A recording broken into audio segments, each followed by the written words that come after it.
Part 1.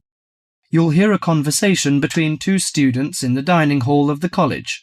First, you have some time to read questions.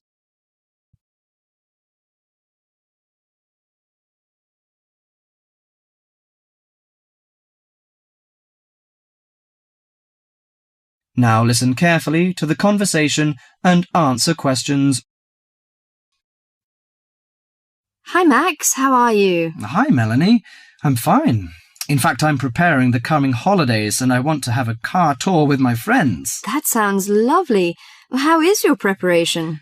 Well, I haven't begun yet because I'm not quite sure how to rent a car and what the expense is like and something like this. Ha, you've run into the right person. I did the same last holiday and I can recommend it to you. I went to Avis Rent-A-Car Company, which is at 14A Dover Road, Oxford. Let me write it down. Is it DOVER? Yes, and the telephone number is 634-0963. But if you book for the first time, dial another number with extension. That is 634-0853, extension 54. Okay, thank you very much. I'll have a try.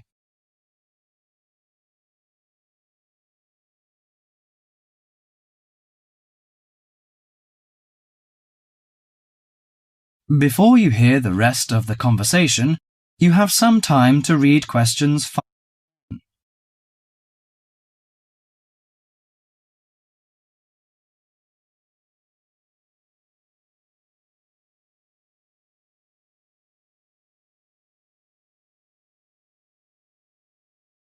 Now listen to the conversation between Max and the assistant. Good morning, Avis Rent-A-Car Company. How can I help you? Hi, I want to book a car for tour.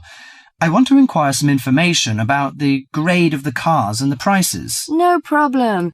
We offer a wide selection of rental cars to choose from luxury car to economy car, compact car, minivan, and pickup truck.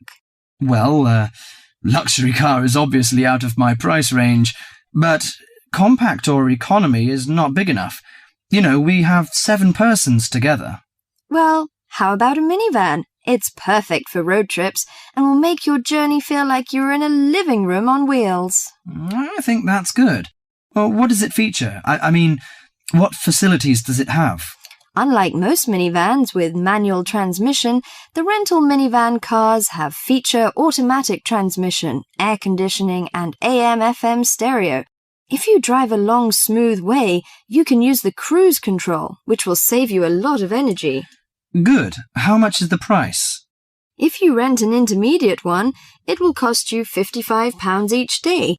If it is standard, the cost is £45 per day. I think the standard is enough. Oh, we have a special 50% discount for weekends, from Friday to Sunday. But that doesn't apply to tax, recovery fees, and optional services. Well, what are the optional services? Well, they usually include some extra facilities, like first aid kit or something like that. I know. We plan to start off on Friday, so we have to prepare 1 day in advance. I want to book from 30th of April, which is Thursday, and it will end next Monday. Okay, could you leave your name and the driving license number? My name is Max, and the license number is M9021. Okay, you can pick up the car on Thursday noon. Besides, we offer some optional services like street maps, flashlight, and sunsheet. What would you like to have? Flashlight is not necessary, I think, but street maps are useful, especially when we drive in a strange place. As for the sunsheet, I'd like to give that a miss. We don't want to spend too much extra money. Okay, Mr. Max, thank you for calling.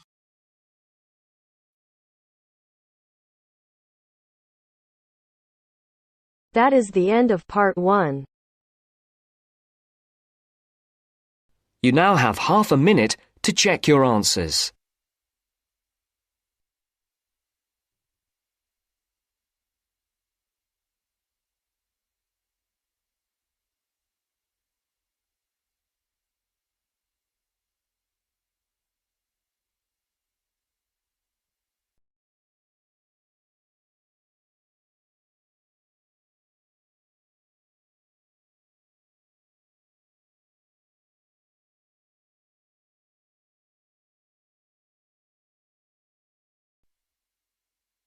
Now turns to Part 2.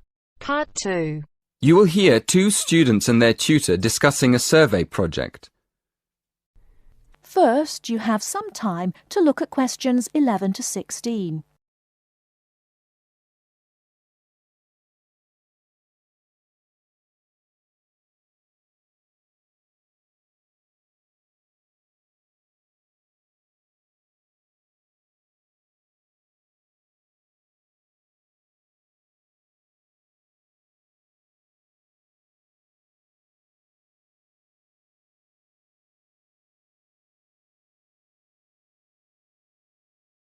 Now, listen carefully and answer questions 11 to 16. So, what's the survey about, Tom? It's about where students want to live and how they choose. Basically, their accommodation preferences. We've actually tried it out with a few students already. Okay, that sounds fine. So, to start with, how many questions have you got? 20? Is that too many? Yes, it is, really. People get fed up answering lots of questions and they stop thinking about their answers. Right, so we need to think about that again. What do you think of the first 3 questions? You want to know what affects students' choice of accommodation when they go to university? Yes, we want to find out which has the most effect. The cost, the number of rooms in the house or flat, or the distance from campus. And then we asked another question. Oh, yes? What else did you want to find out? Well, we wondered whether public transport was important. You know, not many students have cars, so it might be quite important for them to be near somewhere where they could catch a bus or train. Yeah, that's a good question. Before you ask any more people, I've got a couple of suggestions for improving the questionnaire. First of all, I think you need to ask fewer questions. As I said, 20 is really too many. I'd cut it down to 10 if I were you. Okay, 10 questions only. And is there anything else you think we should do? Well, yes. Some of the questions are actually quite complicated. I think you should make them clearer. I think they should be easier to understand. And what do you think about asking more questions about cost? No, I don't think you need any more about cost. But you could ask a couple more questions about the reasons for students' decisions. So we should ask some more questions with why. Yes, I think you'd get quite a lot more information if you did that. Thank you. Before you hear the rest of the talk, you have some time to look at questions 17 to 20.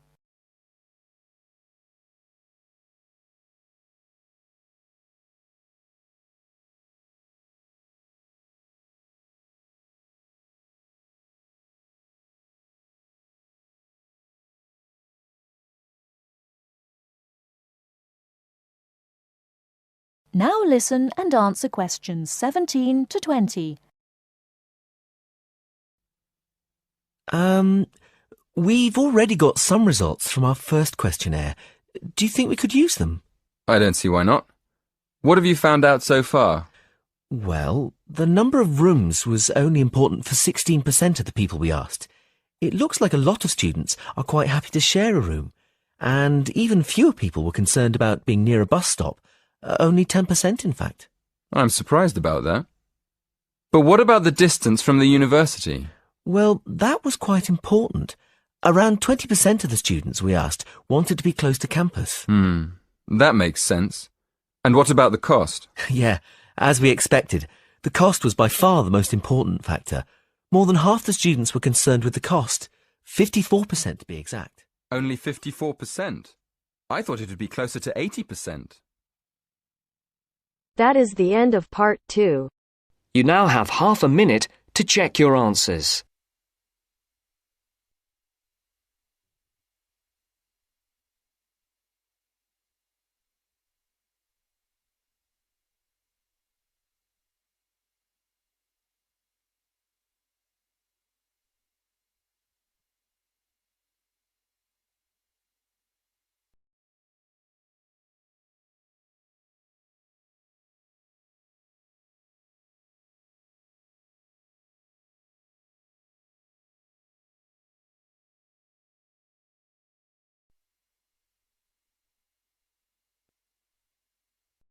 Now turns to Part 3. Part 3. You will hear a discussion between three students, David, Joseph, and Carrie. In the first part of the discussion, they will be talking about lounges in different school buildings on campus. First, look at questions 21 to 24.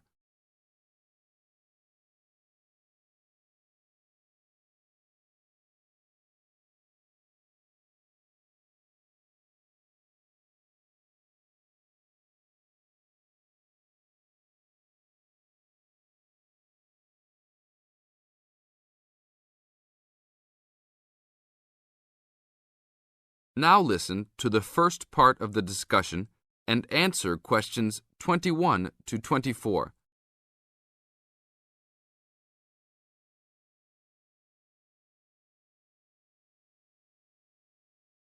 Hey, Joseph. Long time no see. How's it going? Oh, hey, David. It's going fine. I'm a little overwhelmed with all these new courses, but I'm hanging in there. Have you met my girlfriend, Carrie? No. Hi, Carrie. Hi, David. Joseph told me about you. You two had quite the time last semester in European history, I hear. Yeah, we like to hang out after class. Now it's a little harder, though. Lounges aren't as good as they were back there in Wilson Hall. Yeah, they had chairs, couches, and tables to put your stuff on. And that lounge was full. There must have been 25 seats in there. Really? The lounge in Jones Hall, where I have my communications course, only has about 10 chairs. It's awful. We all just stand around or leave. I wish we could hang out more. Well, Agriculture Hall is next door. Their lounge is on the first floor, and it has couches. I think there are about 6 of them, and they're comfortable and hardly used at all. That's not a good idea. Thanks. But don't go to lounge at Skidmore Hall. I don't even know why they call it a lounge. It's just 4 chairs in the corner of the main walkway. In the second part of the discussion, David, Joseph, and Carrie continue talking about conducting a survey. Before you hear the rest of the talk, you have some time to look at questions 25 to 30.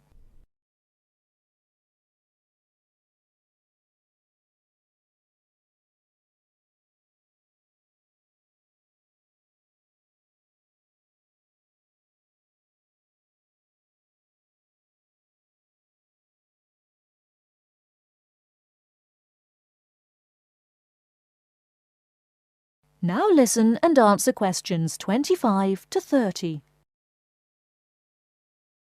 Guys, we should really do something about those lounges. I mean, couldn't we gather signatures and try to get the university to improve some of the facilities? Yeah, that's a great idea. But we can't just say something random like, oh, you need to make the buildings nicer. We should come up with some kind of ranking system and have students rank buildings, how beautiful they are, how nice they are, etc. Well, if we were ranking on a scale of 1 to 3, you all know that I would rank Skidmore Hall a 1. Like I just said, that place is awful. No facilities. The bathrooms are way down in the basement. You're right. But they do have a nice balcony on the 3rd floor. That might increase its value. But you shouldn't rank the architecture. You should rank how nice the building is for students to hang out in. Oh, okay, then I agree with you. So should we do this? I think it's a great idea. But let's try it ourselves on a couple buildings so that we can work out any bugs in it. I think Wilson Hall is the best. Sure, but we've already begun. We will give a building 1 point if it has poor facilities, not enough chairs and no vending machines, that kind of thing. And give a building 2 points if it is okay or acceptable. We can rank buildings that we really like as having 3 points. So like Joseph said, I think Wilson Hall is the best. It should have 3 points for sure. And Skidmore has a 1. Now what other buildings should we rank? How about Merris Hall? No, they're not done with that one yet. But it looks like that will be a good place to hang out.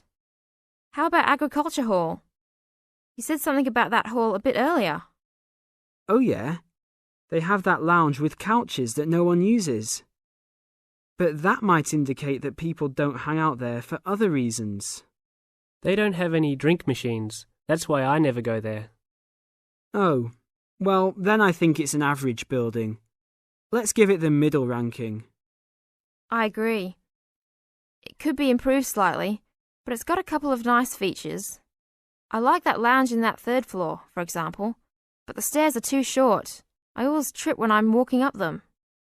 This ranking is getting complex. Okay, one building we haven't talked about is Canton Hall. What do you guys think of Canton? Is that next to the law building? Yep. It's got this excellent connecting corridor with chairs and desks to relax and work at. The cafeteria there is great too. I think that place is just as good as Wilson. Well, I've only been there once, and didn't know that was what it was called. It was kind of confusing, and it's kind of far for me to go, but I liked it. So I'll give it the middle ranking. 2 points because it had nice facilities, but a poor and confusing layout. Oh, Joseph, you like Canton Hall? I hate that place. It's so mechanical, cold and impersonal. The furniture is nice, sure, but it's the last place on campus I would go to. I give it a 1. Interesting. Well, let's write this little survey up and start passing it around. I don't have time to type it up. Can you? Sure. I'll do it after my biology class. Should we meet up at Wilson tonight around 8? Sure. No problem. We'll see you then.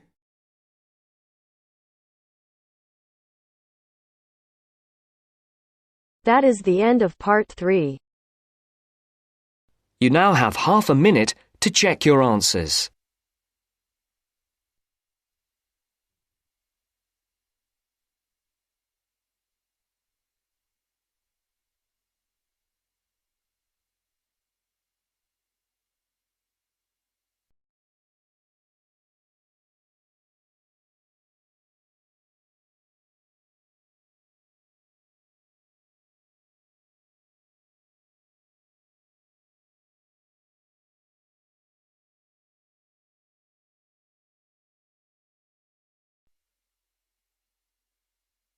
Now turns to part 4. Part 4. You will hear a lecturer talking about the solar eclipse in history. First, you have some time to look at questions 31 to 36.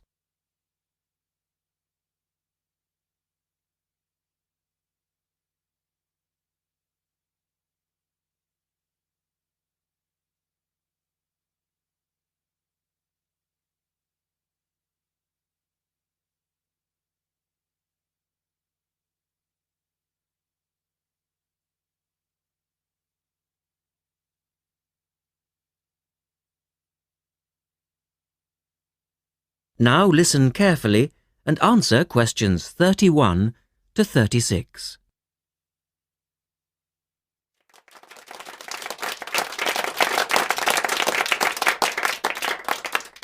Good evening and welcome to this month's Observatory Club lecture. I'm Donald Mackey and I'm here to talk to you about the solar eclipse in history. 1,000 years ago, a total eclipse of the sun was a terrifying religious experience. But these days, an eclipse is more likely to be viewed as a tourist attraction than as a scientific or spiritual event. People will travel literally miles to be in the right place at the right time to get the best view of their eclipse. Well, what exactly causes a solar eclipse when the world goes dark for a few minutes in the middle of the day? Scientifically speaking, the dark spot itself is easy to explain. It's the shadow of the moon streaking across the Earth. This happens every year or two, each time along a different, and to all intents and purposes, a seemingly random piece of the globe. In the past, people often interpreted an eclipse as a danger signal heralding disaster, and in fact the Chinese were so disturbed by these events that they included among their gods one whose job it was to prevent eclipses. But whether or not you're superstitious or take a purely scientific view, Our earthly eclipses are special in three ways. Firstly, there can be no doubt that they're very beautiful. It's as if a deep blue curtain had fallen over the daytime sky as the sun becomes a black void surrounded by the glow of its outer atmosphere. But beyond this, total eclipses possess a second, more compelling beauty in the eyes of us scientists, for they offer a unique opportunity for research. Only during an eclipse can we study the corona and other dim things that are normally lost in the sun's glare. And thirdly, they are rare. Even though an eclipse of the sun occurs somewhere on Earth every year or two, if you sit in your garden and wait, it will take 375 years on average for one to come to you. If the moon were any larger, eclipses would become a monthly bore. If it were smaller, they simply would not be possible. The ancient Babylonian priests, who spent a fair bit of time staring at the sky, had already noted that there was an 18-year pattern in their occurrence, but they didn't have the mathematics to predict an eclipse accurately. In the second part, the speaker talks about a number of scientists. Look at questions 37 to 40.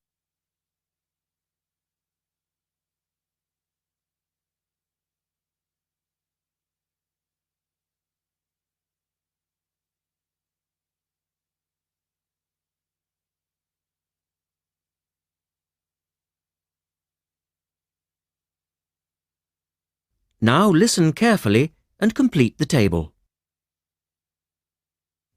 It was Edmund Halley, the English astronomer, who knew his maths well enough to predict the return of the comet, which incidentally bears his name, and in 1715 he became the first person to make an accurate eclipse prediction.